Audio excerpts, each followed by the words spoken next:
Good morning, students. I am Namita Seth. Welcome to in BBVN online classes. So today we'll read a new poem, An Elementary School Classroom in a Slum, which is written by Stephen Spander. So in this poem, dear students, Stephen Spander, who was born in 1909 in London, actually he wants to tell us, or we can say the poem is based on the theme of social injustice and class inequalities. Okay, so in this poem actually Stephen Spander, he has a bitter criticism of the condition of education in schools in slum areas, and the poet is pained to see the injustice with these slum children, and the poet expects that the government should provide better equal opportunities to the poor and to the rich people who actually are neglected in the society. Actually क्या है इस poem में कि बहुत जो slum area में रहते हैं ना, स्लम एरिया आप समझते हैं झुग्गी झोपड़ी जो होती है, बहुत पुअर पीपल जो होते हैं, जो अनप्रिविलेज्ड होते हैं, तो उन पीपल को क्या है कि वहाँ पे उन बच्चों को स्कूल का कोई प्रोविज़न नहीं होता है, उनको स्कूल में मतलब अच्छी एजुकेशन जो है वो नहीं दी जाती है, ठीक है। और plus they also suffer from a grinding poverty, है ना, बहुत ज़्यादा उन गरीबी होती है, तो खाने पीने की भी बहुत ज़्यादा फैसिलिटीज़ नहीं होती है। तो यहाँ स्टीफन स्पैंडर जो हैं वो उन बच्चों को एक्चुअली फोकस कर रहे हैं जिनके पास एजुकेशन के बिल्कुल राइट्स नहीं हैं, उनकी ज़िंदगी कैसी होती है, उनकी जो सिचुएशंस होती हैं वो कैसी होती हैं, एंड उनके जो डिज़ायर्स हैं जो कभी कंप्लीट नहीं हो सकते हैं। तो इन सारी सिचुएशंस के बारे में यहाँ पर एज अ थीम उन्होंने बताया है स्टीफन स्पेंडर ने कि actually he had described the poor and the unprivileged society, that is the slum areas, the condition of the children of the slum areas, and what should the steps put forward by the government and by the authorities to sort out their problems. Okay, so now start with the first paragraph. Far, far from gusty waves, these children faces like rootless weeds. The hair turn their paler. The tall girl with her weighed down hat, the paper seeming boy with red eyes. तो आप यहाँ देखिए कि इसमें far from gusty waves, gusty क्या होती है, stormy waves, है ना, तो जो तूफान भरी वेव्स होती हैं उनसे काफ़ी दूर हैं। तो यहाँ पर गस्टी वेव्स इंडिकेट करती हैं ब्राइटनेस को, है ना, एनिमेशन को, ठीक है। तो यहाँ पर ब्राइटनेस, तो फार फार फ्रॉम यानी उस ब्राइटनेस से काफ़ी दूर हैं these children faces। तो यहाँ पर इस पैराग्राफ में the poet actually he has uses an image to contrast the slum children faces with others, यानी दूसरे बच्चों से slum children के जो faces होते हैं वो किस तरह अलग शो होते हैं। तो ऑब्वियसली वो ब्राइटनेस से काफ़ी अलग होते हैं इन बच्चों के फेस जो स्लम एरियाज में, स्लम स्कूल्स में पढ़ते हैं। लाइक रूटलेस वीड्स, अब वीड्स क्या होते हैं, अनवांटेड प्लांट्स होते हैं, है ना, जो मतलब आपने देखा होगा कि ऐसे प्लांट्स होते हैं कि जिनकी कोई ज़रूरत नहीं होती है, इवन फील्ड्स से भी उन्हें हटा दिया जाता है, ठीक है। और रूटलेस मतलब क्या होता है, जिनकी कोई बिलोंगिंग्स नहीं होती है। तो यहाँ पर जो पोएट है उन्होंने स्लम चिल्ड्रन को रूटलेस वीड्स इसलिए कहा है because they are unwanted by the society and they don't have any belongings in the society. ना उनकी कोई ज़रूरत है सोसाइटी में और उनकी कोई बिलोंगिंग्स भी नहीं है, किसी से बहुत ज़्यादा मतलब लेना देना भी नहीं है सोसाइटी में। The hair turn round the pallor, और जो उनके बाल जो हैं वो एक्चुअली क्या है, अनकॉम्ड हैं, यानी बिल्कुल कॉम नहीं किए हुए हैं, और वो उनके पेल से फेस पर, जो उनका पीला सा फेस है, पेलर मतलब क्या होता है, yellow colour face, pale face, तो पेल फेस के ऊपर क्या हो रहे हैं, गिर रहे हैं। Okay, they are uncombed hair, they falls on their pale faces.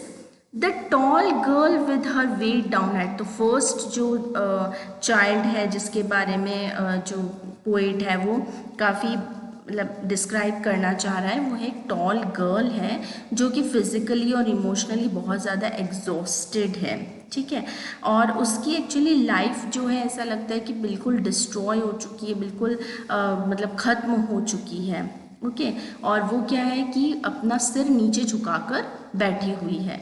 The paper seeming boy, paper seeming क्या मतलब होता है कि इतना दुबला पतला जितना जैसा कि कोई पेपर होता है, ठीक है। तो इतना एक दुबला पतला लड़का है विद रैट्स आइज, और उसकी आंखें कैसी हैं, rat eyes, a very lean and very weak boy with a rat eyes, है ना। रैट आइज मतलब क्या होती है, स्कैवेंजर की आइज होती है, like those of scavenger, because it has compare to the rat eyes because his eyes might be searching for food as the rat size to. जैसे कि रैट की आइज क्या सर्च करती हैं, फूड को सर्च करती हैं, वैसे भी इस बच्चे की जो आई है वो क्या सर्च कर रही है, फूड सर्च कर रही हैं, इसलिए इसे रैट आइज बोला गया है। एक तो रैट की आइज बड़ी बल्जी होती हैं, बाहर की तरफ निकली हुई होती हैं, इस टाइप से इसकी आइज को उन्होंने डिस्क्राइब किया है। Now let us discuss about the poetic device. तो फर्स्ट आप देख लिए लाइक रूटलेस वीड्स, है ना। तो लाइक क्या है, ऑब्वियसली सिमिली है क्योंकि कंपैरिजन किया हुआ है। Then you see rats eyes, ये एक मेटाफर है क्योंकि उस रैट को ही क्या मान लिया गया है, उस रैट आइज मतलब उसके आइज को कैसे मान लिए, राइट आइज ही मान लिया गया है, ठीक है। और अगर हम इमेजेस एंड सिंबल्स की बात करें तो सिंबल्स में उन्होंने देखो गस्टी वेव्स लिए हैं, है ना, जैसे कि स्टॉर्म, बहुत ब्राइटनेस जो होती है बच्चों की फेस के ऊपर वो उन बच्चों के ऊपर नहीं है। रूटलेस वीड्स उन्होंने सिंबल लिया है, और उसके बाद पेपर सीमिंग बॉय। तो ये सारे जो हैं ये सिंबल्स होते हैं या इमेजेस होते हैं कि मतलब उनको सिंबलाइज किया गया है इन वर्ड से कि ये ऐसे दिखते हैं, ठीक है। So this is the first stanza. Now let's see the second stanza. The stunted unlucky hire of twisted bones reciting a father's Gernot disease, his lesson from his desk at back of the dim class, one unnoted, sweet and young. His eyes live in a dream of squirrel's game in tree room other than this. So यहाँ पर poet क्या कहना चाह रहा है, poet ये stunted, stunted मतलब क्या होता है, विद एबनॉर्मल ग्रोथ, यानी जिसकी अच्छे से ग्रोथ नहीं होती है, ठीक है। अनलकी हियर, तो हियर मीन्स क्या होता है, हियरकी जिसे हम बोलते हैं, वंशज हम बोलते हैं। तो ऐसे बच्चे जिनकी नॉर्मल ग्रोथ नहीं हो पा रही हैं वो अनलकी हियर है, यानी उनकी जो वंशज हैं वो भी मतलब बिल्कुल अच्छे नहीं हैं, ठीक है। उनका जो एंशिएंट है वो भी अच्छे नहीं हैं। ऑफ ट्विस्टेड बोन्स, यानी उनको एक्चुअली एक तो जितनी भी डिजीज़ हैं वो कैसे मिली है, बिकॉज ऑफ हियरकी उनको मिली हुई है। और वो ट्विस्टेड बोन्स यानी मुड़ी हुई बोन्स हैं उनकी, रिसाइटिंग द फादर गर्नार डिजीज़, जो उन दुबले पतले जो लीन और वीक बच्चे हैं उनकी जो ट्विस्टेड बोन्स है, बच्चों की ट्विस्टेड बोन्स कब होती हैं, जो बहुत ज़्यादा वीक हो जाते हैं ना, तो वो ये भी बताती हैं कि किस तरह वो उनके फादर की गर्नार्ड डिजीज़ यानी ट्विस्टेड जो डिजीज़ है, यानी उनके जो फोर फादर्स होंगे ना उनको ये डिजीज़ होगी और उनको क्या है, हियरकी में ये डिजीज़ मिली है, ठीक है। They are inherited with those diseases. तो उनको देख के लगता है कि उनको मतलब वंश में क्या मिला है, कुछ और नहीं मिला, कोई पैसा एजुकेशन नहीं मिला, सिर्फ ऐसी डिजीजेस मिली हैं, पॉवर्टी मिली है। His lesson from his desk at the back of the dim class, one unnoted, sweet and young, his eyes live in a dream of squirrel's game in a tree room other than this. तो उस class में जहाँ बिल्कुल भी sunlight नहीं है, बिल्कुल dim class है, वहाँ पर एक अननोटिस्ड स्वीट सा यंग सा बच्चा बैठा हुआ है, उसकी आंखों में कुछ ऐसे सपने हैं और वो बाहर स्क्विरल के गेम को, गिलहरी के गेम को देख रहा है बाहर गार्डन में। ट्री रूम यानी कि पेड़ों पर किस तरह से जो स्क्विरल्स हैं वो ऊपर नीचे खेल रही हैं उनको देख रहा है। तो उस बच्चे की आंखों में कहीं ना कहीं कुछ सपने दिखाई देते हैं कि वो भी एनवायरनमेंट में इसी तरह से खुशी से खेलना चाहता है। उसको होप है, इन एक्सपीरियंस्ड आइज को होप है कि एक्चुअली वो गेम्स प्ले करना चाहता है ओपन में फील्ड में और in a reality different that is from his life in a slum. जैसे कि वो ज़िंदगी जी रहा है उससे काफ़ी डिफरेंट ज़िंदगी वो जीना चाहता है। And he wants the position in the society, के जो चीज़ उन्हें नहीं मिलती है सोसाइटी में वो चीज़ वो चाहते हैं। Okay, so the poetic device is metaphor. Squirrel's game, tree room, ये सब क्या है, मैटाफर है। यानी कि स्क्विरल गेम और ट्री रूम क्या है एक्चुअल में कि उस बच्चे की डिज़ायर्स हैं ओपन फील्ड में खेलने की, सोसाइटी में अपना एक अच्छा इमेज बनाने की और वो लाइफ जीने की जो वो स्लम एरिया में जी रहा है, उससे कुछ डिफरेंट लाइफ जीने की। तो यहाँ पर उसे क्या करना है, खुला जीना है, मतलब जो बाउंडेशंस लगी हुई हैं, जिस पॉवर्टी में वो जी रहा है उसमें नहीं जीना है। इसलिए उसकी जो डिज़ायर्स हैं उसको ही क्या मान लिया गया है कि यहाँ पर मेटाफर शो कर दिया गया है। इमेजेस में क्या है कि ट्विस्टेड बोन्स, यानी कि उनकी सिंबलाइजेशन किया गया है ट्विस्टेड बोन्स का, कि किस तरह उनकी जो बोन्स है वो काफ़ी ट्विस्ट रहती हैं। ठीक है, now let's see the third paragraph. On sour creams walls donations, Shakespeare had cloudless at dawn, civilized doom, riding all cities, bald, flowery, tireless valley, open-handed map, awarding the world its world. Now see, on sour cream walls, यानी कि अब जो वहाँ की जो दीवारें हैं, जो स्कूल है, स्लम स्कूल है, उसकी जो दीवारें हैं वो कैसी हैं, काफ़ी फेडेड सी, पेल सी दीवारें हैं उसकी, और वहाँ पर कुछ पेंटिंग्स लगी हुई हैं जो कि डोनेट की गई हैं। उस क्लासरूम में कुछ पेंटिंग्स लगी हुई हैं वॉल्स पे, एक फेडेड सी वॉल पे, एक शैकी सी वॉल पे, जहाँ पर शैबी सी वॉल पे, जहाँ पर बहुत सारे क्या हैं डोनेशन वाली पेंटिंग्स लगी हुई हैं।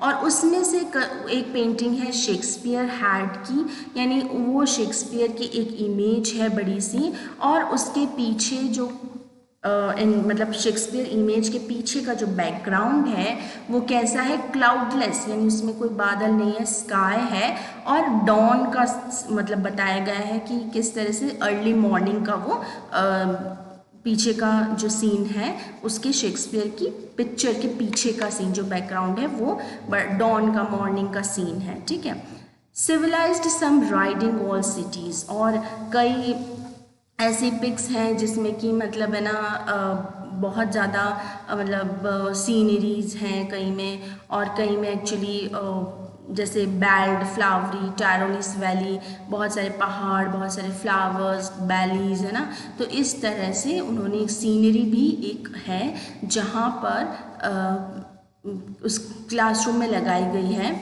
एंड वन हैंडेड मैप है ना, और एक क्या है, वर्ल्ड मैप लगा हुआ है, awarding the world it's world, यानी एक वर्ल्ड मैप वहाँ पर हैंग किया हुआ है जिसमें पूरी दुनिया के बहुत सारे स्टेट्स, डिस्ट्रिक्ट्स, ये सब बताए रखे हैं, लेकिन जो कि उनकी दुनिया से awarding the world it's world, यानी कि जो स्लम बच्चे हैं, स्लम एरिया के जो चिल्ड्रन हैं, उनकी दुनिया से तो वो दुनिया जो मैप की है वो बिल्कुल अलग है, क्योंकि उनको उस दुनिया से कोई लेना देना ही नहीं है।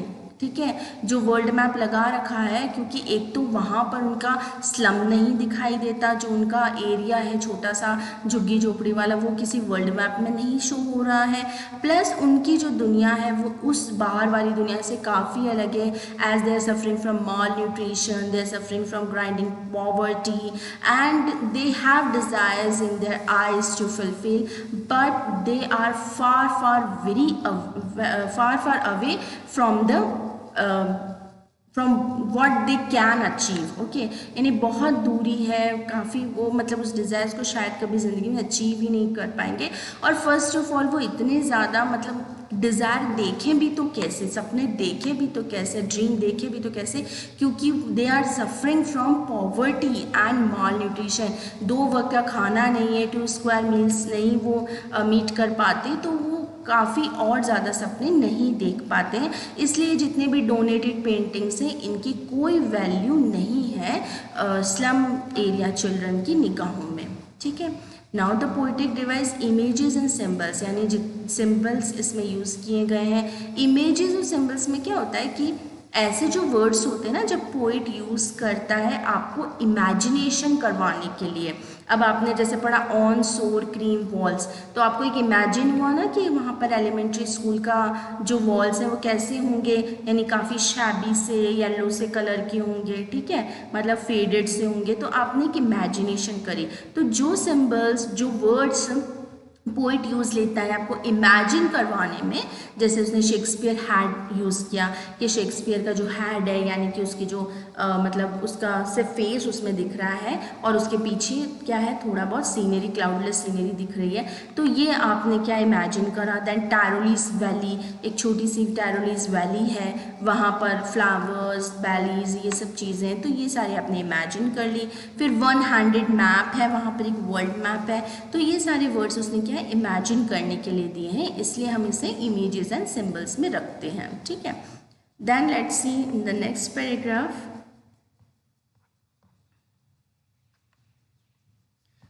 And yet for these children, these windows, not this map, their world. लेकिन इन बच्चों के लिए, मतलब ये जो विंडोज़ है, विंडोज़ मतलब क्या होगा, बाहर की दुनिया, ठीक है, जो उनकी विंडो के बाहर से जो दुनिया उन्हें दिख रही है ना, वो दुनिया, not this map there world, यानी कि उनकी जो असली ज़िंदगी है वो तो स्लम ही है, स्लम एरिया ही है उनकी ज़िंदगी। नैरो सी जो लेन्स हैं, या जो कह सकते हैं गार्बेज डंप एरियाज़ हैं, तो ये सारी उनकी असली ज़िंदगी है। तो बाहर की इस वर्ल्ड मैप की जो ज़िंदगी है, या वर्ल्ड मैप में क्या शो हो रहा है, दुनिया में क्या हो रहा है, उससे उनको कोई मतलब नहीं है। उन्हें तो बस 2 वक्त का खाना चाहिए, और ये जो पॉवर्टी है उनकी, इतनी ज़्यादा गरीबी से वो जूझ रहे हैं, तो उन्हें और कोई सपने दिखते ही नहीं, उन्हें बाहर वाली दुनिया से कोई लेना देना नहीं है। Where all the futures painted with the fog, यहाँ फॉग का क्या मतलब है, फॉग आ जाता है तो क्या हो जाती है, धुंध आ जाती है ना, यानी क्लियर नहीं दिखता है कुछ भी। तो इन बच्चों के जो फ्यूचर है वो भी क्या है, बिल्कुल धुंधला है, बिल्कुल साफ क्लियर कोई नहीं देख सकता, ब्राइट फ्यूचर नहीं है इनका। तो आगे आने वाले फ्यूचर में भी इनके फॉगीनेस है, यानी कि ये मतलब अपने कुछ बहुत ज़्यादा एक्स्ट्रा ड्रीम्स नहीं देख सकते, आपको इनकी आंखों में बहुत ज़्यादा डिज़ायर्स भी नज़र नहीं आती हैं, क्योंकि इनकी जो बेसिक नीड है वही पूरी नहीं होती है, that is food. A narrow street sealed in with the lead sky, और ये जो नैरो स्ट्रीट है, यानी जो पतली सी जो इनकी स्ट्रीट है, वो एक्चुअली लीड स्काई में क्या होता है, डल सा स्काई, या हम इसे डिमली लिट कह सकते हैं, जो बहुत कम रोशनी वाला आसमान होता है। तो इनकी जो नैरो स्ट्रीट है वो actually it is enclosed by the dull sky, यानी कि पूरी इनकी जो मतलब जहाँ वो रहते हैं उस एरिया पर क्या है कि रोशनी ही नहीं है, यानी कि मतलब कोई रोशनी हम किससे सिम्बलाइज करते हैं, किसी डिज़ायर से, किसी उम्मीद से, ठीक है।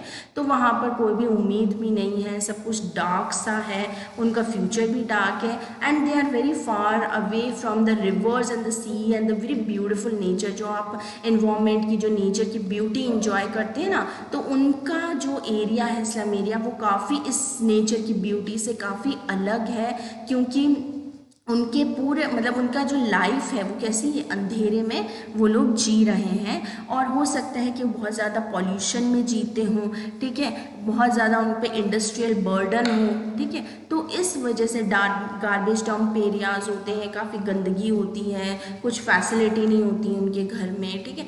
तो इन सब चीज़ों से क्या है कि उनकी लाइफ बहुत डार्कनेस में है, और उनका फ्यूचर भी बड़ा फॉगी है, जो कि आगे ब्राइटनेस कहीं दिखाई नहीं दे रही है। Far far from rivers cape stars of words, तो उनका जो लाइफ है वो काफ़ी ब्यूटीफुल रिवर्स, ब्यूटीफुल जो किनारे होते हैं उनसे, और जो ब्यूटीफुल स्टार्स हैं, यानी कि जो भी चीज़ें हमारे नेचर में ब्यूटीफुल सिंबल्स हैं वो उनकी जो लाइफ है स्लम चिल्ड्रन की वो इन चीज़ों से काफ़ी दूर है। वो तो उनको तो बस अपनी लाइफ में क्या दिख रही है, अंधेरा दिख रहा है, क्योंकि उनके पास खाने को कुछ नहीं है, बहुत ज़्यादा गरीबी में वो लोग जी रहे हैं, और वो कोई ऐसी डिज़ायर भी नहीं रख सकते, कोई ड्रीम भी नहीं देख सकते जिससे कि वो आने वाले समय में पूरा कर सकें। ठीक है, तो they are living in a very pathetic condition actually, and the poet actually wants to explain the situation of those children who live in the slum area and what a disgusting life they are actually living. And means the children, all the children in our society, whether in an on this earth, we can say, they have the right for education. They should have the right to educate, they should have the right to see the dreams and to achieve the goals. But these children, they don't have any desires. So the poet again is again requesting to the government and to the higher authorities that the inequality between the rich and the poor, it should be ended, है ना। जैसे rich है तो बहुत ज़्यादा rich है, poor है तो बहुत पुअर है, तो the poor people should be helped by this rich people, not only by giving the gifts. ऐसा नहीं कि उन्हें गिफ्ट दे रहे हैं, दान पुण्य कर रहे हैं, उन्हें कुछ दिया तो उनकी हेल्प हो गई, no, they should give the equal status in the society, equal class in the society, जिससे कि उनको भी डिज़र्व हो, जो हमारी गवर्नमेंट, जो हमारी लाइफ में जितनी भी अपॉर्चुनिटीज़ हैं उनको भी मिलनी चाहिए, और गवर्नमेंट जितनी भी उनको फैसिलिटी दे रही है, जो प्रोवाइड करवा रही है सबको, तो उनको भी होना चाहिए। ठीक है, तो उनको भी एम्प्लॉयमेंट के चांसेस मिलने चाहिए, लेकिन कहाँ से मिलेंगे,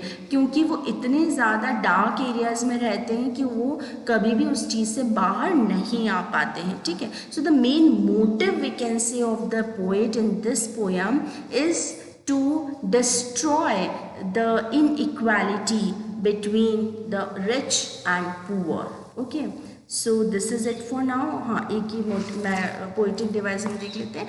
मेटाफोर, मेटाफोर देखो इसमें lead sky, future painted with fog, ये सारे क्या है, मेटाफर्स हैं, यानी कि डिम लाइट को क्या मान लिया गया है, लीड स्काई ही मान लिया गया है, और उनका जो फॉग से क्या उसने कंपेयर किया है, फॉग से उसने कंपेयर किया है कि उनका जो फ्यूचर है वो किस तरह डल है, किस तरह डिम है, किस तरह धुंध में छुपा हुआ है। ठीक है, देन अलिट्रेशन है, एफ साउंड रिपीट हो रही है, far far from, so this is alliteration. Then you can say S sound repeat हो रही है, street sealed, so this is alliteration. Stars, ये एस साउंड रिपीट्स हो रही है, so this is alliteration. Okay, so this is it for now.